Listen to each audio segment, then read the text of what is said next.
Hello friends, ಇವತ್ತು ನಾನು ನಿಮಗೆಲ್ಲ ಒಂದು ಟ್ರೆಡಿಷ್ನಲ್ ಪಲ್ಯ ಮಾಡಿ ತೋರಿಸ್ತಾ ಇದ್ದೀನಿ. ನಮ್ಮದು ದಾವಣಗೆರೆ ಸೈಡಲ್ಲಿ ಮಾಡುವಂಥ ಒಂದು ಬದನೆಕಾಯಿ ಪಲ್ಯ. ಇದು ಬದನೆಕಾಯಿ ಅಂತಂದರೆ ನಿಮಗೆಲ್ಲರಿಗೂ ಗೊತ್ತಿರೋ ಥರ ಎಣ್ಗಾಯಿ ಪಲ್ಯ ಅಂತ ಕರಿತೀವಿ. ನೋಡಿ, ಇದಕ್ಕೆ ನಾನು ಎಣ್ಗಾಯಿ ಪಲ್ಯಗೆ, ಬದನೆಕಾಯಿ ಎಣ್ಗಾಯಿ ಪಲ್ಯಗೆ ಇದು ಬದನೆಕಾಯಿ ಒಂದು ಅರ್ಧ kg, ಆಮೇಲೆ ಕ್ಯಾಪ್ಸಿಕಮ್ಮು ಒಂದು 5 ಕ್ಯಾಪ್ಸಿಕಮ್ ತೊಗೊಂಡಿದ್ದೀನಿ. ಆಮೇಲೆ ಆನಿಯನ್ ಸ್ವಲ್ಪ ಒಂದೆರಡು, ಜಾಸ್ತಿ ಹಾಕ್ಕೊಂಡ್ರೆ ಚೆನ್ನಾಗಿರುತ್ತೆ ಅಂತ 2 ತೊಗೊಂಡಿದ್ದೀನಿ. ಆಮೇಲೆ ಕೊತ್ತಂಬರಿ ಸೊಪ್ಪು. ಆಮೇಲೆ ನಿಮಗೆ ಇದನ್ನೇನು ಮಾಡೋದು ಅಂತ ಹೇಳ್ತೇನೆ. ಇವಾಗ ಸದ್ಯಕ್ಕೆ ನಾನು ಪಾತ್ರೆ ಇಟ್ಕೊಂಡಿದ್ದೀನಿ. ಸ್ಟವ್ ಆನ್ ಮಾಡ್ಕೊಳ್ಳೋಣ. ಸ್ವಲ್ಪ ಎಣ್ಣೆ ಹಾಕ್ಕೊಳ್ಳೋಣ. ಒಂದು 4 ಸ್ಪೂನ್ ಎಣ್ಣೆ ಹಾಕ್ಕೊಂಡಿದ್ದೀನಿ. ಇದಕ್ಕೆ ನಾನು ಸ್ವಲ್ಪ ಸಾಸಿವೆ ಹಾಕ್ಕೊಳ್ತಾ ಇದ್ದೀನಿ.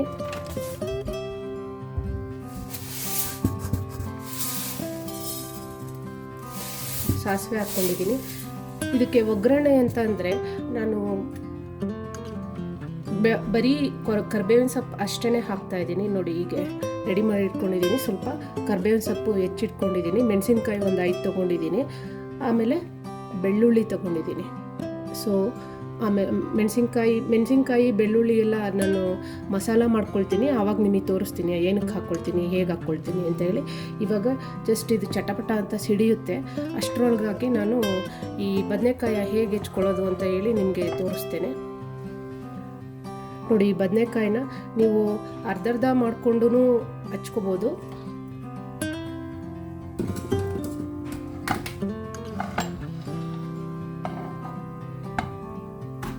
ಒಂದು ಆಪ್ಷನ್ನು ಈ ಥರ ನಿಮಗೆ ಅರ್ಧ ಮಾಡಿಕೊಂಡು ನಾಲ್ಕು ಹೋಳಾಗಿ ಮಾಡ್ಕೊಳ್ಳೋದು. ಈ ಥರ 4 ಹೋಳಾಗಿ ಮಾಡ್ಕೊಳ್ಳಿ.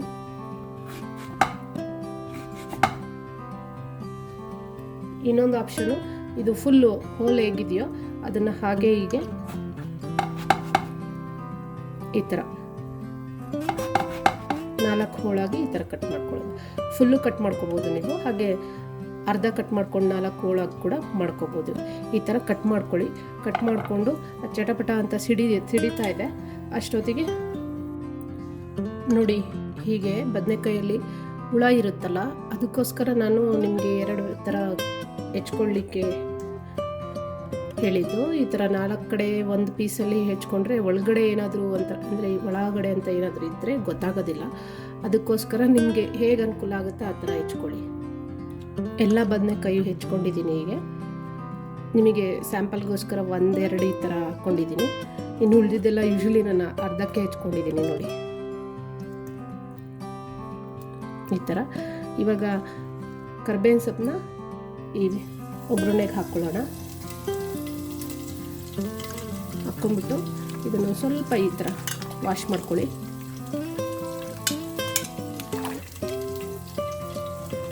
ನಾನು ಇದು ಸ್ವಲ್ಪ ಹಸಿ ವಾಸನೆ ಹೋಗಲಿ ಅಂತ ಹೇಳ್ಬಿಟ್ಟು ಸ್ವಲ್ಪ ಎಣ್ಣೆನಲ್ಲಿ ರೋಸ್ಟ್ ಮಾಡಿಕೊಂಡು ಆಮೇಲೆ ಮಸಾಲೆ ರುಬ್ಕೊಂಡು ಅದರೊಳಗಡೆ ಫಿಲ್ ಮಾಡ್ಕೊತೀನಿ.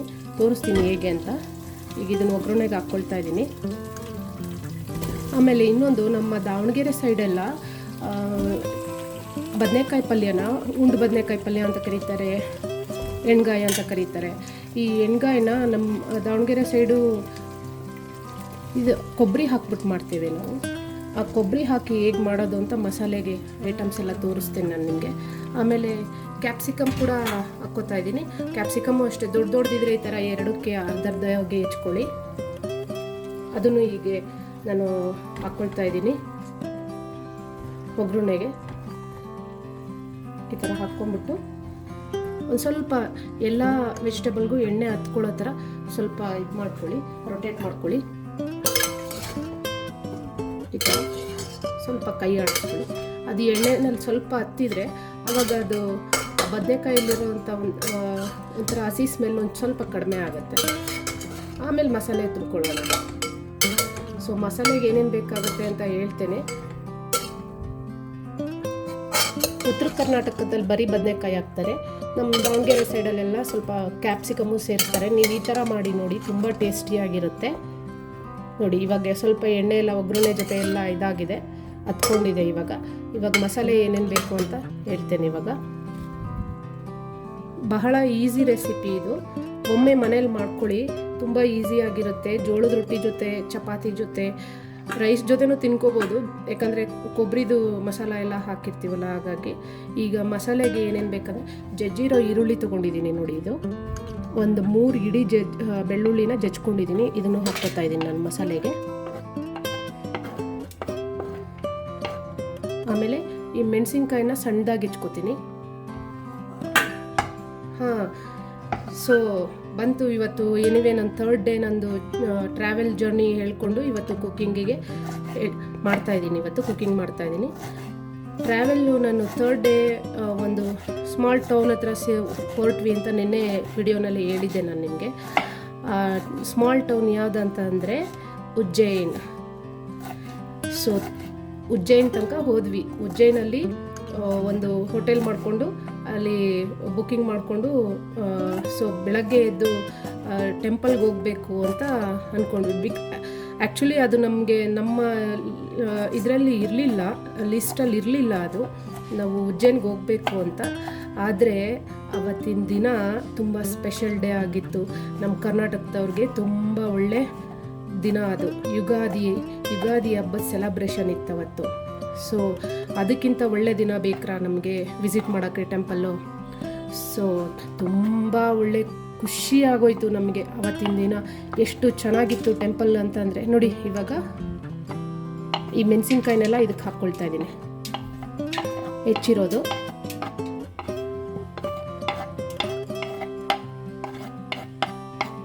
ಹಾಕ್ಕೊಂಡೆ. ಇವಾಗ ಅದ್ರ ಜೊತೆ ಸ್ವಲ್ಪ ಕೊತ್ತಂಬರಿ ಸೊಪ್ಪು ತೊಗೊಳ್ಳೋಣ. ಈಗ ಕೊತ್ತಂಬರಿ ಸೊಪ್ಪು ಅಷ್ಟೇ. ಇದನ್ನು ಯಾವುದು ನಾನು ರುಬ್ತಾ ಇಲ್ಲ. ಇನ್ನೊಂದು ನಾನು ರುಬ್ಕೊಳ್ಳೋದು ಬರೀ ಕಾಯಿ ಮಾತ್ರ ರುಬ್ಕೊಳ್ತೀನಿ ಅಷ್ಟೇ. ಈಗ ಕೊತ್ತಂಬರಿ ಸೊಪ್ಪನ್ನು ಹೀಗೆ ಹೆಚ್ಕೊಳ್ಳೋಣ. ಕೊತ್ತಂಬರಿ ಸೊಪ್ಪನ್ನು ಹಾಕ್ಕೊಳ್ಳೋಣ. ಜ್ಯೋತಿರ್ಲಿಂಗದಲ್ಲಿ ಒಂದು ಲಿಂಗ ಆಗಿರುವಂಥ ಮಹಾಕಾಳೇಶ್ವರ ಉಜ್ಜಯಿನ್, ಅಲ್ಲಿಗೆ ವಿಸಿಟ್ ಮಾಡುವಂಥ ಅದೃಷ್ಟ ನಮ್ದು ಅವತ್ತಿನ ದಿನ 3ನೇ ದಿನದ್ದಾಯಿತು. ಅದನ್ನು ನಾವು ಅಂದ್ಕೊಂಡಿದ್ದಲ್ಲ, ಆಕಸ್ಮಿಕವಾಗಿ ನಮಗೆ ಅಲ್ಲಿ ಹೋಗ್ಬೇಕಾದ್ರೆ ಸೇಮ್ ಅದೇ ರೂಟಲ್ಲೇ ಹೋಗ್ತಾಯಿದ್ವಿ. ಹಬ್ಬದ ಬೇರೆ ಸ್ಪೆಷಲ್ ಡೇ ಇದ್ದಿದ್ದರಿಂದ ಯುಗಾದಿಗೆ. ಸೊ ವಿಸಿಟ್ ಮಾಡೋಣ ಅಂತ ಹೇಳಿ ಹೋದ್ವಿ. ಆದರೆ ಎಷ್ಟು ಕ್ರೌಡ್ ಇತ್ತು ಅಂತ ಅಂದರೆ ಲಿಟ್ರಲಿ ನಮಗೆ ಆ ಸೌಂಡು ನಾಯ್ಸಿ, ಅಂದರೆ ಹರ ಹರ ಮಹದೇವ್ ಅಂತ ಕೂಗ್ತಾಯಿದ್ರು ಎಲ್ಲ. ಸೊ ಆ ಸೌಂಡ್ಗೆ ನಮಗೆ ಮೈಯಲ್ಲೆಲ್ಲ ಗೂಸ್ ಬಂಪ್ಸ್ ಬರ್ತಾಯಿತ್ತು. ಆ್ಯಕ್ಚುಲಿ ನಾನು ಇವಾಗ ಹೇಳ್ತಾ ಇದ್ರೂ ನನಗೆ ಗೂಸ್ ಬಂಪ್ಸ್ ಬರ್ತಾಯಿದೆ. ನನಗೆ ತುಂಬ ಇಷ್ಟ ಅಲ್ಲಿ ಹೋಗಿದ್ದು. ನಮಗೆ ಮಹಾಕಾಳೇಶ್ವರ ಟೆಂಪಲ್ಗೆ ಹೋಗಿದ್ದು ನನಗೆ ಭಾಳ. ನಾನು ಫಸ್ಟ್ ಟೈಮ್ ಹೋಗಿದ್ದೀನಿ. ನಾನು ಫಸ್ಟ್ ಟೈಮ್ ಅಷ್ಟೊಂದು, ಸೆಕೆಂಡ್ ಟೈಮ್ ವಿಸಿಟು ನಂದು. ಆದರೆ ನನಗೆ ಫಸ್ಟ್ ಟೈಮ್ ಅದು ನ್ಯೂ ಇಯರ್ಗೆ ಹೋಗಿದ್ವಿ 2 years ಬ್ಯಾಕು. ನ್ಯೂ ಇಯರಲ್ಲಿ ಹೋಗಿ ಹೊಸ ವರ್ಷದ್ದು ಪೂಜೆ ನಡೆಯೋ ದಿನ. ಬಟ್ ಹತ್ರದಲ್ಲಿ ಅವತ್ತು ಹಾಗೆ ಕ್ರೌಡ್ ಇತ್ತು. ಹತ್ರದಿಂದ ನಾನೇನು ನೋಡಲಿಕ್ಕಾಗಿರಲಿಲ್ಲ. ಆದರೆ ಈ ಸರಿ ಹತ್ರಕ್ಕೆ ಹೋಗಲೇಬೇಕಂತ ಹೇಳಿಬಿಟ್ಟು ಸ್ವಲ್ಪ ಫುಲ್ ಡೌನ್ಗಿಂತ ಒಂದು ಲೆವೆಲ್ ಮೇಲೆ ಅಷ್ಟು ಹತ್ರದಲ್ಲಿ ಹೋಗಿ ನೋಡಿಕೊಂಡು ಬಂದಿದ್ದು. ಅದನ್ನು ಹೇಳ್ತಾ ಇದ್ರೆ, ನೆನೆಸ್ಕೊತಾ ಇದ್ದರೆ ಇವಾಗಲೂ ನನಗೆ ತುಂಬ ಒಂಥರ ಗೂಸ್ ಬಂಪ್ಸ್, ಎಲ್ಲ ಕಡೆ ಒಂಥರ ಹ್ಯಾಪಿ ಫೀಲ್ ಆಗುತ್ತೆ. ದೇವಸ್ಥಾನಕ್ಕೆ ವಿಸಿಟ್ ಕೊಟ್ಟಿದ್ದು ನನಗೆ. ನೋಡಿ ಇವಾಗ ಇದು ಈರುಳ್ಳಿನ ಹೆಚ್ಕೊತಾ ಇದ್ದೀನಿ. 2 ಈರುಳ್ಳಿ ತೊಗೊಂಡಿದ್ದೆ, ತೋರಿಸಿದ್ದೆ ನಿಮಗೆ. ಆದರೆ ಆ 2 ಈರುಳ್ಳಿನೂ ಈ ಥರ ಸ್ವಲ್ಪ ತುಂಬ ದಪ್ಪನೂ ಅಲ್ಲ ಸಣ್ಣನೂ ಅಲ್ಲ, ಹಾಗೆ ಹೆಚ್ಕೊಳ್ಳೋಣ. ಹೆಚ್ಕೊಂಡ್ಬಿಟ್ಟು ನೋಡಿ ಇದನ್ನು ಈ ಮಸಾಲೆಗೆ ಹಾಕ್ಕೊಳ್ತಾ ಇದ್ದೀನಿ. ಇದನ್ನು ಕೂಡ ಮಸಾಲೆ ಪ್ರಿಪ್ರೇಷನ್ ಏನು ಮಾಡ್ಕೊತಾ ಇದ್ದೀನಿ ಅದಕ್ಕೆ ಹಾಕ್ಕೊತಾ ಇದ್ದೀನಿ. ಒಗ್ಗರಣೆಗೆ ಹಾಕಲಿಲ್ಲ ನಾನು. ಒಗ್ಗರಣೆಗೆ ಅದು ಮಸಾಲೆ ಜೊತೆ ಎಲ್ಲ ಈ ಥರ ಮಿಕ್ಸ್ ಮಾಡ್ಕೊಂಡು, ನಿಮ್ಗೆ ಗೊತ್ತು ಎಲ್ಲರಿಗೂ ಮಸಾಲೆ ಜೊತೆ ಈರುಳ್ಳಿ ಮಿಕ್ಸ್ ಮಾಡಿಕೊಂಡ್ರೆ ಒಳ್ಳೆ ಟೇಸ್ಟ್ ಇರುತ್ತೆ. ಹಾಗಾಗಿ ಮಸಾಲೆಗೆ ಹಾಕ್ಕೊತಾ ಇದ್ದೀನಿ. ಇದಕ್ಕೆ ಏನೇನು ಮಸಾಲೆ ಹಾಕ್ತಾ ಇದ್ದೀನಿ ಅಂತಂದರೆ, ಮೊದಲನೇದಾಗಿ ಒಂದು ಸ್ವಲ್ಪ ಸಾಂಬಾರು ಪುಡಿ ಹಾಕ್ಕೊತಾ ಇದ್ದೀನಿ. ಒಂದೂವರೆ ಸ್ಪೂನ್ ಅಷ್ಟೇ ಹಾಕ್ಕೊಳ್ಳಿ, ಜಾಸ್ತಿ ಹಾಕ್ಕೊಳ್ಳಿ. ನಾನು ಚಿಕ್ಕ ಸ್ಪೂನ್ ಇಟ್ಕೊಂಡಿದ್ದೀನಿ. ದೊಡ್ಡ ಸ್ಪೂನ್ ಇದ್ದರೆ ನೀವು ಒಂದು ಸ್ಪೂನ್ ಹಾಕ್ಕೊಳ್ಳಿ. ಯಾಕಂದರೆ ಕಾಯಿನೂ ಹಾಕ್ತೀವಲ್ವ, ಸಾಂಬಾರು ಸ್ಮೆಲ್ ಬರಬಾರ್ದು ಅಂತ ಹೇಳಿ. ಅದ್ರ ಜೊತೆಗೆ ಆಮೇಲೆ ಸ್ವಲ್ಪ ಧನಿಯಾ, ಜಾಸ್ತಿ ಹಾಕಬೇಡಿ ಧನಿಯಾ. ಆಮೇಲೆ ಇದಕ್ಕೆ ಮಸಾಲ ಇದರಲ್ಲಿ ಚಕ್ಕೆ ಪೌಡ್ರು ಅಥವಾ ಚಕ್ಕೆ ಇದ್ದರೆ ನಿಮ್ಮ ಹತ್ರ ಚಕ್ಕೆನ ಜಜ್ಜಿ ಹಾಕ್ಕೊಳ್ಳಿ. ಅದು ಚಕ್ಕೆ ತುಂಬ ಒಂಥರ ಸ್ವಲ್ಪ ಹಾಕ್ಕೊಳ್ಳಿ, ತುಂಬ ಏನು ಜಾಸ್ತಿ ಬೇಡಿ. ಆಮೇಲೆ ಸ್ವಲ್ಪ ಅರಶಿನ ಕಲರ್ಗೆ. ಮೆಣಸಿನ್ಕಾಯಿ ಹಾಕಿದ್ದೀನಿ ಆವಾಗಲೇ. ಅದ್ರ ಜೊತೆ ಇನ್ನೊಂದು ಸ್ವಲ್ಪ ಖಾರ ಪುಡಿ ಹಾಕ್ತಾಯಿದ್ದೀನಿ ಇವಾಗ. ಖಾರ ಪುಡಿ ನೋಡ್ಕೊಂಡು ಹಾಕಿ, ಖಾರ ಜಾಸ್ತಿ ಆದರೆ ನನಗೆ ಇದೊಂದು 3/4 kg ಅಷ್ಟು ತರಕಾರಿ ಇರೋದ್ರಿಂದ ನಾನು ಒಂದು 5 ಮೆಣಸಿನ್ಕಾಯಿ, ಆಮೇಲೆ ಒಂದು ಅರ್ಧ ಸ್ಪೂನು, ಒಂದೂವರೆ ಸ್ಪೂನು ಅಷ್ಟು ಚಿಕ್ಕ ಸ್ಪೂನ್ಸ್ ಇಟ್ಕೊಂಡಿದ್ದೀನಿ. ನಾನು ದೊಡ್ಡದು ಇಟ್ಕೊಂಡಿಲ್ಲ. ನೀವಂತಂದರೆ ಒಂದು ಅರ್ಧ 3/4 ಸ್ಪೂನ್ ಹಾಕ್ಕೊಳ್ಳಿ. ಖಾರ ಪುಡಿ ಹಾಕಿದ್ದೀನಿ. ಇವಾಗ ಇನ್ನೊಂದು ಏನಂತಂದರೆ, ಇದಕ್ಕೆ ಜೀರಿಗೆನ ನಾವು ಡೈರೆಕ್ಟಾಗಿ ಜೀರಿಗೆ ಪೌಡ್ರ್ ಹಾಕಿದ್ರೂ ಟೇಸ್ಟ್ ಅಷ್ಟೊಂದು ಚೆನ್ನಾಗಿರಲ್ಲ. ಜೀರಿಗೆನ ಅದಕ್ಕೋಸ್ಕರ ನಾನು ಈ ಥರ ಕುಟ್ಟೋ ಉಳ್ಳಲ್ಲಿ ಕುಟ್ಕೋತೀನಿ. ಒಂದು ಸ್ವಲ್ಪ ಅದ್ರ ಸ್ಮೆಲ್ ಘಮ ಒಂದು ಸ್ವಲ್ಪ ಬಿಟ್ಕೋಬೇಕು. ಅದ್ರ ಜೊತೆ ಈ ಥರ ಕುಟ್ಕೋಬೇಕು, ಈ ಥರ ಘಮ ಬಿಟ್ಕೋಬೇಕು. ಒಂದು 2 ಸ್ಪೂನ್ ಅಷ್ಟು ಹಾಕ್ಕೊಳ್ಳಿ. ಜೀರಿಗೆ ಜಾಸ್ತಿ ಹಾಕಿದಷ್ಟು ಸ್ಮೆಲ್ ಟೇಸ್ಟು ಚೆನ್ನಾಗಿರುತ್ತೆ. ಬೆಳ್ಳುಳ್ಳಿ ಜೀರಿಗೆನೇ ಇದಕ್ಕೆ ಮೇಯ್ನು ಒಂಥರ ಎನ್ಹಾನ್ಸ್ ಮಾಡುತ್ತೆ ಟೇಸ್ಟ್ನ. ಸೊ ಚೆನ್ನಾಗಿ ಹಾಕ್ಕೊಳ್ಳಿ. ಇದು ನಮ್ಮ ದಾವಣಗೆರೆ ಸೈಡ್ ಮಾಡೋವಂಥ ಮೆಥೆಡ್ಡು. ಈ ಥರ ಮೆಥಡಲ್ಲಿ ಮಾಡ್ತಾ ಇರೋದು. ನಾರ್ತ್ ಕರ್ನಾಟಕದ ಕಡೆ ಬೇರೆ ಅಲ್ಲಿ ತೆಂಗಿನಕಾಯಿ ಅಂತ ಜಾಸ್ತಿ ಸಿಗೋದಿಲ್ಲ. ಹಾಗಾಗಿ ಅವರು ಕಡಲೆಬೀಜ ಯೂಸ್ ಮಾಡ್ತಾರೆ, ಕಡಲೆಬೀಜ ಯೂಸ್ ಮಾಡ್ತಾರೆ. ಶೇಂಗಾ ಬೀಜ, ಕಡಲೆಬೀಜ ಎರಡೂ ಹೇಳ್ತಾರೆ ಹೆಸರು. ಸೊ ನಾವಿಲ್ಲಿ ಈ ಕಡೆ ದಾವಣಗೆರೆ, ಚಿತ್ರದುರ್ಗ ಸೈಡೆಲ್ಲ ಕೊಬ್ಬರಿನ ಯೂಸ್ ಮಾಡಿಬಿಟ್ಟು ಈ ಥರ ಪಲ್ಯನ ಮಾಡ್ಕೊತೀನಿ. ನಾನು ಇವಾಗ ಕಾಯಿ ರುಬ್ಕೊಂಬರ್ತೀನಿ. ಇದು ಕಾಯಿ ಜೊತೆ ಸ್ವಲ್ಪ ಉರ್ಗಡ್ಲೆ ಹಾಕ್ಕೋತಾ ಇದ್ದೀನಿ. ಈ ಥರ ತುಂಬ ಜಾಸ್ತಿ ಇಲ್ಲ, ಒಂದು 2-3 ಸ್ಪೂನ್ ಹಾಕ್ಕೊಳ್ಳಿ ಸಾಕು. ಇದನ್ನ ಇವಾಗ ತರ್ತರಿಯಾಗಿ, ತುಂಬ ನುಣ್ಣಗೆ ಅಂತಲ್ಲ, ಸ್ವಲ್ಪ ತರ್ತರಿಯಾಗಿರಲಿ. ನೋಡಿ, ಇಷ್ಟು ತರ್ತರಿ ಇದ್ರೆ ಸಾಕು. ಇದನ್ನ ಇವಾಗ ಇದಕ್ಕೆ ಹಾಕ್ಕೊಳ್ತಾ ಇದ್ದೀನಿ. ಹಾಗೆ ನಾನು ಹೇಳಿದ್ನಲ್ಲ, ಜೀರಿಗೆ ಸ್ವಲ್ಪ ಸ್ಮೆಲ್ ಬರುತ್ತದು ಈ ಥರ ಕುಟ್ಟಾಗ, ಅಷ್ಟು ಕುಟ್ಕೊಂಡ್ರೆ ಸಾಕು. ತುಂಬ ಪುಡಿ ಏನು ಮಾಡೋದು ಬೇಡ. ಅದನ್ನು ಇವಾಗ ಇದಕ್ಕೆ ಹಾಕ್ಕೊಳ್ಳಿ. 1-2 ಸ್ಪೂನ್ ಜೀರಿಗೆ ಇತ್ತು, ಅದನ್ನು ಹಾಕ್ಕೊಂಡಿದ್ದೀನಿ.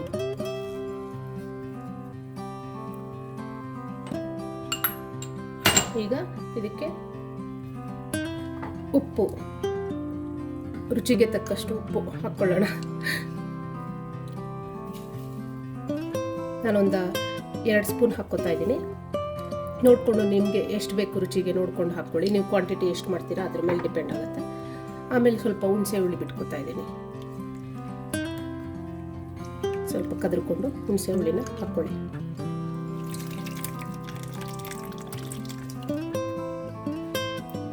ಹುಣಸೆ ಹುಳಿ ಬಿಟ್ಬಿಟ್ಟು ಇವಾಗ ನೋಡಿ, ಇದಿಷ್ಟು ಮಸಾಲೆ ಎಲ್ಲ ನೀಟಾಗಿ ಈ ಥರ ಕೈಯಲ್ಲೇ ಈ ಥರ ಮಿಕ್ಸ್ ಮಾಡ್ಕೊಳ್ಳಿ. ನೀವು ಕಾಯಿ ಬಾಯಿ ಸಿಗಬೇಕು ಅಂತ ಇಷ್ಟ ಇದ್ದರೆ ನೀವು ತುರಿದ್ಬಿಟ್ಟು ಮಾಡ್ಕೊಬೋದು. ಈ ಥರ ತುರಿದ್ಬಿಟ್ಟು ಹಾಕ್ಬೋದು ಇದನ್ನು.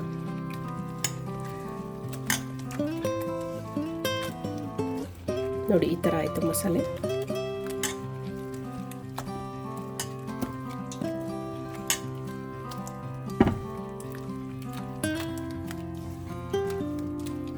ಸ್ವಲ್ಪ ಬೆಲ್ಲನೂ ಹಾಕ್ಕೋಬೋದು ನೀವು. ನಿಮ್ಮಲ್ಲಿ ಹುಚ್ಚೆಳ್ಳು ಪೌಡ್ರ್ ಇತ್ತು ಅಂತ ಹೇಳಿದರೆ ಹಾಕ್ಕೋಬೋದು, ಅಥವಾ ಕುರ್ಷಣ್ಣಿ ಅಂತ ಹೇಳ್ತಾರೆ, ಗೂರೆಳ್ಳು ಅಂತ ಹೇಳ್ತಾರೆ, ಅದು ಪೌಡ್ರ್ ಇದ್ರೂ ಹಾಕ್ಕೋಬೋದು. ನಮ್ಮ ಮನೆಯಲ್ಲಿ ಮಕ್ಕಳಿಗೆ ಅಷ್ಟೊಂದು ಇಷ್ಟ ಆಗಲ್ಲ, ಹಾಗಾಗಿ ನಾನು ಅದನ್ನು ಹಾಕ್ಕೊಳ್ತಾ ಇಲ್ಲ. ಅದು ಹಾಕಿದ್ರೇ ಆ್ಯಕ್ಚುಲಿ ಒಳ್ಳೆ ಟೇಸ್ಟು. ನಿಮ್ಮ ಹತ್ರ ಇತ್ತು ಅಂದರೆ ಹಾಕ್ಕೊಳ್ಳಿ. ಅದನ್ನು ಲೋ ಹಿಟ್ಟಲ್ಲೇ ಇಟ್ಕೊಂಡಿದ್ದೆ. ಇದನ್ನು ಸ್ವಲ್ಪ ಬದನೆಕಾಯಿ ಈ ಥರ ನೋಡಿ. ಈಗ ಸ್ವಲ್ಪ ಇನ್ನೊಂದ್ಸರಿ ಮಿಕ್ಸ್ ಮಾಡ್ಕೊಳ್ಳಿ. ಈಗ ಸ್ವಲ್ಪ ಫ್ಲೇಮ್ ಬೇಕಾದ್ರೆ ಜಾಸ್ತಿ ಮಾಡ್ಕೊಳ್ಳಿ. ಈಗ ಫಿಲ್ ಮಾಡ್ಕೊಳ್ಳೋಣ. ಇದನ್ನೆಲ್ಲ ಸ್ಟಫ್ ಮಾಡಿಕೊಂಡು, ಆ ಸ್ಮೆಲ್ ಒಂದು ಸ್ವಲ್ಪ ಹಸಿ ಸ್ಮೆಲ್ಲೆಲ್ಲ ಹೋಗಿದೆ. ಸ್ವಲ್ಪ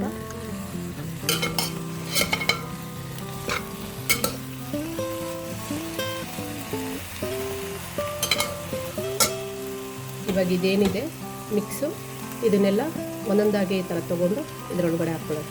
ಅದು ತುಂಬ ಏನು ಬಿಸಿ ಆಗಿಲ್ಲ, ಹಾಗಾಗಿ ನೀವು ಹಾಕ್ಕೋಬೋದು.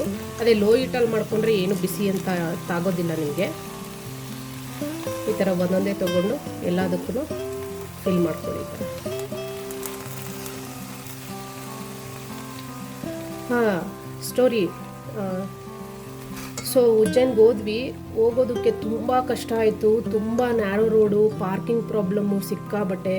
ಅಲ್ಲಿ ಟೆಂಪಲ್ಗೆ ಹೋಗ್ಬೇಕಂತ ತುಂಬ ಇಷ್ಟಪಟ್ಟು ಹೋದ್ವಿ, ಆದರೆ ತುಂಬ ಸ್ವಲ್ಪ ಹಿಂಸೆ ಆಯಿತು. ಅಷ್ಟೊಂದು ವ್ಯವಸ್ಥೆ ಅಷ್ಟೊಂದು ಚೆನ್ನಾಗಿಲ್ಲ. ಪಾರ್ಕಿಂಗ್ ಏರಿಯಾ ಆಗಲಿ, ಒಳಗಡೆ ಹೋಗೋದಕ್ಕೆ ತುಂಬ ನ್ಯಾರೋ ರೋಡ್ಸು, ಸಿಕ್ಕಾಬಟ್ಟೆ ಚಿಕ್ಕ ಚಿಕ್ಕ ರೋಡಲ್ಲಿ ಹೋಗಬೇಕು ಒಳಗಡೆ. ಅದು ನಮ್ಮ ಓನ್ ವೆಹಿಕಲ್ ತೊಗೊಂಡು ಹೋಗ್ತೀವಿ ಅಂದರೆ ತುಂಬಾ ಕಷ್ಟ. ನೀವು ಬೇಕಾದರೆ ನಂದು ಒಂದು ಸಲಹೆ ಏನಂದರೆ, ನೀವು ಆಟೋ ಬೇಕಾದರೆ ಮಾಡ್ಕೊಂಡು ದೂರ ಎಲ್ಲಾದರೂ ಕಾರ್ ನಿಲ್ಲಿಸಿ ಆಟೋ ಒಂದು ಸ್ವಲ್ಪ ನೀವೇನಾದರೂ ಆಚೆ ಈಚೆ ಸ್ವಲ್ಪ ರೋಡ್ ತಪ್ಪಿಕೊಂಡ್ರಿ ಅಂದರೆ ಮತ್ತೆ ಎಲ್ಲ ಫುಲ್ ಟೆಂಪಲ್ ಫುಲ್ ಆಚೆ ಕಡೆಯಿಂದ ಫುಲ್ ಸುತ್ತಾಕೊಂಡು ಬರಬೇಕು. ಸೊ 2 ಕಡೆಯಿಂದನೂ ಏನೋ ಎಂಟ್ರೆನ್ಸ್ ಏನೋ ಇದ್ದಂಗಿತ್ತು ನಮಗೆ. ಆಮೇಲೆ ಅಲ್ಲಿ ಸ್ವಲ್ಪ ನಿಂತ್ಕೊಂಡು ಈ ಲೋಕಲ್ಸ್ ಎಲ್ಲ ಸ್ವಲ್ಪ ಇದು ಮಾಡ್ತಿರ್ತಾರೆ, ಒಂಥರ ಬನ್ನಿ ಬನ್ನಿ ಬನ್ನಿ ಅಂತ, ಬನ್ನಿ ಅಂತ ಅಲ್ಲ, ಒಂಥರ ಸರಿನೂ ಇರೋಲ್ಲ ಅಲ್ಲಿ ನಮಗೆ ವಾಕ್ ಮಾಡ್ಕೊಂಡೆಲ್ಲ ಹೋಗೋದಕ್ಕೆ. ಸೊ ಬೆಸ್ಟ್ ಅಂತಂದರೆ ನೀವು ಆಟೋ ಮಾಡ್ಕೊಂಡು ಹೋಗಿ, ನೀವು ತುಂಬ ಚೆನ್ನಾಗಿ ಹೋಗಿ ದರ್ಶನ ಚೆನ್ನಾಗಾಯಿತು. ಆದರೆ ಸ್ವಲ್ಪ ಹೋಗಿದ್ದು ಬರಲಿಕ್ಕಂತೂ ಹೋಗ್ಲಿಕ್ಕೆ ಸ್ವಲ್ಪ ಹೆಂಗೋ ಅಡ್ಜಸ್ಟ್ ಮಾಡ್ಕೊಂಡು ಹೋದ್ವಿ. ಬಟ್ ಅಲ್ಲಿ ಪಾರ್ಕಿಂಗಿಗೆ ಆಲ್ಮೋಸ್ಟ್ 1 ಅವರ್ ಕಾದಿದ್ದೀವಿ.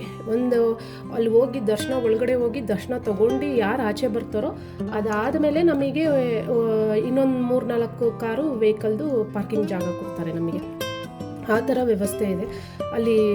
ಹೋಗಲಿಕ್ಕೆ ಒಂದು ಅಗಲವಾದ ರೋಡ್ ಇಲ್ಲ, ತುಂಬ ನ್ಯಾರೋ ರೋಡ್ಸ್ ಇದೆ, ತುಂಬ ಚಿಕ್ಕ ಚಿಕ್ಕ ರೋಡ್ಸು. ಈ ನಮ್ಮ ಇಲ್ಲಿ ಬಳೆಪೇಟೆ, ಈ ಚಿಕ್ಕ ಚಿಕ್ಕ ಟೌನು ಪೇಟೆಗಳಲ್ಲಿ ಇದೆಯಲ್ಲ ರೋಡ್ಗಳು, ಆ ಥರ ಚಿಕ್ಕ ಚಿಕ್ಕ ರೋಡ್ಸು, ಅಲ್ಲಲ್ಲೇ ಮನೆಗಳು, ಏನದು ಚರಂಡಿಗಳು, ಆ ಥರ ಎಲ್ಲ ಇದೆ. ಸೊ ಬಟ್ ದರ್ಶನ ಚೆನ್ನಾಗಾಯಿತು. ಆಮೇಲೆ ಇನ್ನೊಂದು ಹೇಳಬೇಕು ಏನಂದರೆ, ನಮಗೆ ಒಬ್ಬರು ಸಾಧು ಸಿಕ್ಕರು ಅಲ್ಲಿ. ಅವರು ಸುಮ್ಮನೆ ಕೂತಿದ್ರು ಟೆಂಪಲ್ ಪಕ್ಕ. ಅಲ್ಲೊಂದು ಮರ ಇದೆ. ನಾವು ಫಸ್ಟ್ ಟೈಮ್ ಹೋದಾಗ ಎಷ್ಟು ಖುಷಿ ಆಗೋಯ್ತು ಅಂದರೆ, ಆ ಮರದಲ್ಲಿ ಚಿಲಿಪಿಲಿ ಅಂತ ಬರ್ಡ್ಸ್ ಎಲ್ಲ ಯಾವಾಗಲೂ ಚಿಲ್ಪುಡ್ತಾ ಇದ್ದಾವೆ, ಅಷ್ಟು ಚಿಲ್ಗುಡ್ತಾ ಇರ್ತಾವೆ. ಅಷ್ಟು ಚೆನ್ನಾಗಿ ಟೆಂಪಲ್ ಸುತ್ತ ವೈಬ್ರೇಷನ್ ಇದೆ ಅಲ್ಲಿ, ತುಂಬ ಚೆನ್ನಾಗಿದೆ ಅದು. ಆಮೇಲೆ ಆ ಮರದ ಹತ್ರ ಒಬ್ಬರು ಸಾಧು ಕೂತಿದ್ರು. ನಾವು ಫಸ್ಟ್ ಟೈಮ್ ಹೋಗಿ ನೋಡಿದ ಟೆಂಪಲ್ಗೂ ಇವಾಗ ನೋಡಿದ್ದಕ್ಕೂ ತುಂಬ ಡಿಫ್ರೆನ್ಸ್ ಇತ್ತು. ಅಂದರೆ ತುಂಬಾ ಫಸ್ಟ್ ಟೈಮ್ ನಾವು ಹೋಗಿದ್ದು ಒಂದು 4 years ಬ್ಯಾಕೇನೋ ಹೋಗಿದ್ವಿ ಅನಿಸುತ್ತೆ. ಆವಾಗ ಏನೋ ಅಷ್ಟೊಂದು ಡೆವಲಪ್ಮೆಂಟ್ ಅಂತ ಏನಿರಲಿಲ್ಲ, ತುಂಬ ನ್ಯಾಚುರಲ್ಲಾಗಿ ಮರ ಗಿಡಗಳೆಲ್ಲ ಇತ್ತು. ಇವಾಗೆಲ್ಲ ಫುಲ್ ಎಲ್ಲ ಕಂಪ್ಲೀಟ್ ಪಾರ್ಕಿಂಗ್ ಮಾಡೋದಕ್ಕೆ ಅದಕ್ಕೆ ಇದಕ್ಕೆ ಅಂತ ದೊಡ್ಡ ಸಿಮೆಂಟ್ ರೋಡ್ಸ್ ಎಲ್ಲ ಹಾಕಿ ಒಂಥರ ಏನೋ ಗಲಿಬಿಲಿ ಆಗೋ ಥರ ಇತ್ತು ಸ್ವಲ್ಪ. ಆಮೇಲೆ ಹೇಳಿದ್ನಲ್ಲ ಬರ್ಡ್ಸ್ ಎಲ್ಲ ಅಲ್ಲಿ ಅವತ್ತು ನಾವು ಸಂಜೆ ಟೈಮ್ ಹೋಗಿದ್ದು. ಈ ಸರಿ ಮಧ್ಯಾಹ್ನ ಹೋಗಿದ್ರಿಂದ ತುಂಬ ಬಿಸಿಲು ಅನ್ನಿಸ್ತು. ಆದರೆ ಲಾಸ್ಟ್ ಟೈಮ್ ಹೋದಾಗ ನಾವು ಸಂಜೆ ಹೋಗಿದ್ರಿಂದ ಆ ಬರ್ಡ್ ಸೌಂಡ್ಸ್ ಕೇಳೇ ನಾವು ಫುಲ್ ಖುಷಿಯಾಗಿ ಹೋಗ್ಬಿಟ್ಟಿದ್ವಿ. ನಮಗೆ ಇಷ್ಟ ಆಗೋಯ್ತು ಅದು ತುಂಬ. ಆಮೇಲೆ ಅಲ್ಲಿ ದಾರ ಕೂಡ, ಕೈ ಕಟ್ಕೊಳ್ಳೋಕ್ಕೆಲ್ಲ ದಾರ ಕೂಡ ಚೇಂಜ್ ಮಾಡ್ಕೊಳ್ಳೋದಕ್ಕೆ ಅಲ್ಲಿ ಕೊಂಡ್ಕೊಂಡು ನಾವು ದೇವಸ್ಥಾನಕ್ಕೆ ತೊಗೊಂಡೋಗಿ ಪೂಜೆ ಮಾಡಿಸ್ಕೊಂಡು ಕಟ್ಕೋಬೋದು, ಕೈ ಕಟ್ಕೊಳ್ಳೋ ಅಂಥದ್ದು ದಾರ. ಆಮೇಲೆ ಇನ್ನೊಂದು ಅವರು ಸಾಧುಗಳಿದ್ರು, ಅವರು ಅಲ್ಲಿ ಮರದ ಕೆಳಗಡೆ ಕೂತಿದ್ರು. ಅವರು ಯಾರನ್ನೂ ನೋಡ್ತಿರ್ಲಿಲ್ಲ, ಯಾಕೋ ನಮ್ಮ ಕಡೆ ಸ್ವಲ್ಪ ಗಮನ ಹರಿಸಿದ್ರು ಅವರು. ನನಗೂ ಯಾಕೋ ಸ್ವಲ್ಪ ಹೋಗಿ ಆಶೀರ್ವಾದ ತೊಗೊಳ್ಳೋಣ, ಹಬ್ಬ ಅಲ್ವಾ ಇವತ್ತು, ಸಾಧು ಸಂತರ ಹತ್ರ ಯಾರಿಗಾದ್ರೂ ಆಶೀರ್ವಾದ ತೊಗೊಂಡ್ರೆ ಚೆನ್ನಾಗಿರುತ್ತಲ್ವ ಅಂತ ಹೇಳ್ಬಿಟ್ಟು ಹೋಗಿ ಅವ್ರ ಹತ್ರ ಕಾಲಿಗೆ ನಮಸ್ಕಾರ ಮಾಡಿ ಆಶೀರ್ವಾದ ತೊಗೊಂಡೆ. ಅವರು ನಮಗೆ ಸ್ವೀಟ್ ಕೊಟ್ಬಿಟ್ಟು, ಆಮೇಲೆ ಧೂಳ್ತ ಹಚ್ಬಿಟ್ಟು, ನನ್ನ ಮಕ್ಕಳನ್ನೆಲ್ಲ ಕರೆದ್ಬಿಟ್ಟು ಅವ್ರಿಗೆಲ್ಲ ಧೂಳ್ತ ಹಚ್ಬಿಟ್ಟು, ಅವ್ರು ಫುಲ್ಲು ಬಾಡಿ ಎಲ್ಲ ಫುಲ್ಲು ಇದನ್ನು ಬಳ್ಕೊಂಡಿದ್ರು, ವಿಭೂತಿ ಬಳ್ಕೊಂಡಿದ್ರು, ಬೂದಿ ಅಂತ ಹೇಳ್ತೀವಲ್ಲರ ಅದನ್ನು ಧೂಳ್ತ ಎಲ್ಲ ಫುಲ್ ಹಚ್ಕೊಂಡಿದ್ರು ಮೈಗೆಲ್ಲ. ಅವ್ರು ಯಾರನ್ನೂ ಕರೀತಿರ್ಲಿಲ್ಲ. ನಿಮಗೆ ಸುಮ್ಮನೆ ಅವರು ಕಣ್ಣಲ್ಲಿ ಕೂಡ ಕಣ್ಣೆತ್ತು ಕೂಡ ನೋಡ್ತಿರ್ಲಿಲ್ಲ. ಬೇಕಾದರೂ ಹೋಗಿ ನನಗೆ ಮುಟ್ಬಿಟ್ಟೆ ನಾನು ನಮಸ್ಕಾರ ಮಾಡಿದೆ ಅವ್ರನ್ನ. ಏನೋ ಒಂಥರ ಖುಷಿ ಆಗೋಯ್ತು. ಯಾರೋ ಸಾಧು ಸಂತರದೊಂದು ಆಶೀರ್ವಾದ ಸಿಕ್ತು ನನ್ನ ಮಕ್ಕಳಿಗೆ ಹಬ್ಬದ ದಿನ ಅಂತ ಹೇಳಿ ತುಂಬ ಖುಷಿ ಆಗೋಯ್ತು. ಸೊ ಹೀಗಿತ್ತು ನಂದು ಅವತ್ತಿಂದು ಜರ್ನಿ. ಆಮೇಲೆ ಲಾಡು ತೊಗೊಂಡ್ವಿ, ಎಲ್ಲ ತೊಗೊಂಡ್ವಿ. ಆಮೇಲೆ ಅಲ್ಲಿ ಇನ್ನೊಂದು ನಮ್ಮ ದೇಶದಲ್ಲಿ ಎಲ್ಲೂ ಇಲ್ಲ ಆ ಥರ ಟೆಂಪಲ್ಲು. ಒಂದು ಟೆಂಪಲ್ ಇದೆ, ಅದು ಭಾರತಾಂಬೆ ಟೆಂಪಲ್ ಇದೆ ಅಲ್ಲಿ. ಇಡೀ ನಮ್ಮ ದೇಶದಲ್ಲಿ ಯಾವ ಟೆಂಪಲ್ಲೂ ಭಾರತ ಮಾತೆನ ಪೂಜೆ ಮಾಡಲ್ಲ. ಆದರೆ ಅಲ್ಲಿ ಉಜ್ಜಯಿನಲ್ಲಿ ಇದನ್ನು ಭಾರತ ಮಾತೆ ಟೆಂಪಲ್ನ ಪೂಜೆ ಮಾಡ್ತಾರೆ ಅಲ್ಲಿ. ನೀವು ಅದು ಹೋದಾಗ ಖಂಡಿತ ಅದನ್ನು ಮರಿದೇನೆ ನೋಡ್ಕೊಂಡು ಬನ್ನಿ. ಇದೇನು ಮಸಾಲ ಮಿಕ್ಕಿತ್ತು ಎಲ್ಲ ಹಾಕ್ತೆ, ಫಿಲ್ಲಿಂಗ್ ಆಗೋಯ್ತು. ಇದಕ್ಕಿವಾಗ ಇದೆಲ್ಲ ಮಸಾಲ ಎಲ್ಲ ಹೀಗೆ ಮೇಲ್ಗಡೆ ಹಾಕ್ಕೊಂಡ್ಬಿಡೋಣ ಇದೆಲ್ಲ.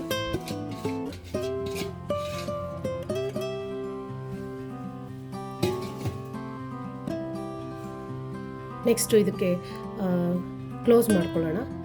ಒಂದು ಅರ್ಧ ಲೋಟ ನೀರು ಹಾಕ್ಕೊಳ್ಳಿ. ಕಾಯಿ ರುಬ್ಬಿದ್ದು ನೀರಿತ್ತಲ್ಲ ಅದನ್ನೇ ಹಾಕೋತಾ ಇದ್ದೀನಿ ನಾನು.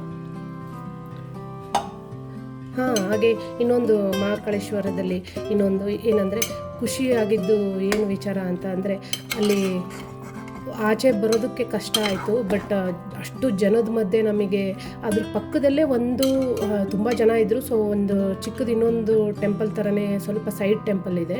ಯಾಕಂದರೆ ನಾವು ಮಹಾಕಾಳೇಶ್ವರನ ನಾವು ಮುಟ್ಲಿಕ್ಕೆಲ್ಲ ಆಗಲ್ಲ, ಹತ್ರನೂ ತುಂಬ ಹತ್ರದಿಂದ ಎಲ್ಲ ನೋಡೋಕ್ಕಾಗಲ್ಲ. ಸೊ ನೀವು ಸ್ವಲ್ಪ ಹತ್ರ ಅಂತಂದರೆ ಮುಟ್ಟಬೇಕು, ನೀವು ಆಶೀರ್ವಾದ ತೊಗೋಬೇಕು ಲಿಂಗದು ಅಂತ ಏನಾದರೂ ನಿಮಗೆ ಆಸೆ ಆದರೆ, ನೀವು ಅದ್ರ ಪಕ್ಕದಲ್ಲೇ ಒಂದು ಆಚೆ ಮೇನ್ ಟೆಂಪಲಿಂದ ಸ್ವಲ್ಪ ಅದೇ ಕಾಂಪೌಂಡ್ ಒಳಗಡೆ ಸ್ವಲ್ಪ ಆಚೆ ಇನ್ನೊಂದು ಒಳ್ಳೆ ದೊಡ್ಡದೊಂದು ಬಸವಣ್ಣ ಇದೆ. ಬಸವಣ್ಣನ ಎದುರುಗಡೆನೇ ಒಂದು ಒಳ್ಳೆ ಲಿಂಗದ ಟೆಂಪಲ್ ಇದೆ. ಅಲ್ಲಿ ಹೋಗಿ ನೀವು ಸ್ವಲ್ಪ ಏನೋ ಅವ್ರಿಗೆ ಅರ್ಚನೆಗೆ ಹೇಳಿ ಸ್ವಲ್ಪ ಮನಿ ಕೊಟ್ಟರೆ ನಿಮಗೆ ಆ ಟೆಂಪಲಲ್ಲಿ ಒಳಗಡೆ ಹೋಗಿ ನೀವು ನೀರು ಇದೆಲ್ಲ ನೀವು ಹಾಕ್ಬಿಟ್ಟು ಅದರ ಆಶೀರ್ವಾದ, ನೀವು ಅದನ್ನ ಲಿಂಗನ ರೌಂಡ್ ಹೊಡ್ಕೊಂಡು ಆಶೀರ್ವಾದ ತೊಗೊಂಡು ಆಚೆ ಬರ್ಬೋದು. ಅದಕ್ಕೇನೋ ಅಲ್ಲಿ ಸ್ವಲ್ಪ ಇಂಥ ಪೂಜೆಗೆ ಇಷ್ಟಿಷ್ಟು ಅಂತ ಏನೋ ಅವರು ಹೇಳ್ತಾರೆ. ನಾವು ಮೊದಲನೇ ಸರಿ ಹೋದಾಗ ಆ ಥರ ಏನೂ ಇರಲಿಲ್ಲ. ಸೆಕೆಂಡ್ ಟೈಮ್ ಹೋದಾಗ ಅಲ್ಲೇ ಅವರೇ ಕರೆದ್ಬಿಟ್ಟು ಬನ್ನಿ ಈ ಪೂಜೆಗೆ ಇಷ್ಟು, ಅರ್ಚನೆಗೆ ಇಷ್ಟು, ಅಥವಾ ಅದೇನೋ ಸ್ನಾನ ಮಾಡಿಸ್ಲಿಕ್ಕೆ, ಅಂದರೆ ಸ್ನಾನ ಅಂತ ಸಾರಿ, ಅದು ನೀರೆಲ್ಲ ಮೇಲ್ಗಡೆ ಅದು ಮೇಲಿಂದ ಡ್ರಿಪ್ ಥರ ಹಾಕಲಿಕ್ಕೆ ಅದೊಂದು ಸ್ವಲ್ಪ ಅದಕ್ಕೇನೋ ಪೂಜೆ, ಅದಕ್ಕೇನೋ ಇನ್ನೇನೋ ಹೇಳ್ತಾರೆ. ಆ ಪೂಜೆಗೂ ಒಂದಿಷ್ಟು ಅಂತ ಎಲ್ಲ ಹೇಳ್ತಾರೆ.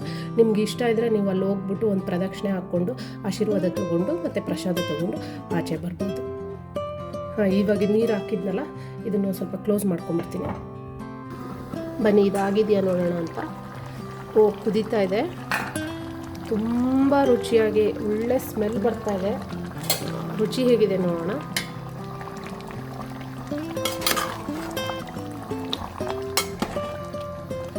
ನೋಡಿ ಎಲ್ಲ ಚೆನ್ನಾಗಿ ಬೆಂದ್ಕೊಂಡಿದೆ.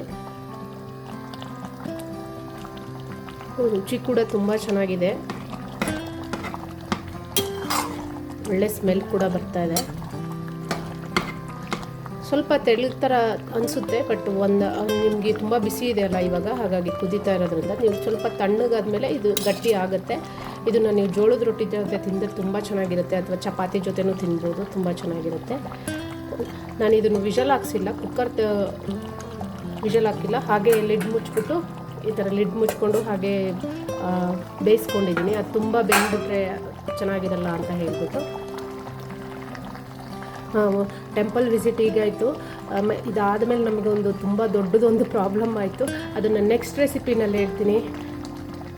ಅಲ್ಲಿ ತನಕ ಈ ಸ್ಟೋರಿ ಹೇಗಿತ್ತು, ಹಾಗೆ ನಾನು ಮಾಡಿರುವಂಥ ರೆಸಿಪಿ ನೀವು ಮಾಡಿ ಟ್ರೈ ಮಾಡಿ ಹೇಗೆ ಬಂತು ಅಂತ ನನಗೆ ಕಾಮೆಂಟ್ ಹಾಕಿ.